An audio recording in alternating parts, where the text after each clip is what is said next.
Hey guys, welcome back to the channel. This is how to vectorize an image for free. So guys, first thing that you will do is simply go to vectorizer.com. So guys, I recommend this site because from here you will have a free service of vectorizing an image. So from here, just simply click on upload files over here at the homepage and just simply select your image and click on open. And now once you uploaded it, it will convert. And from here, you can just simply click on download. And after that, guys, just simply select a location where you want to download it.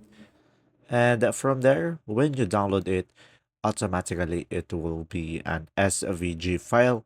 And as you can see, we have now an SVG. And that's simply about it. I hope this video will help you understand more about vectorizing an image online. And if this video was helpful, please like and subscribe. And if you have any question, just simply comment down below. And thanks for watching, guys. See ya!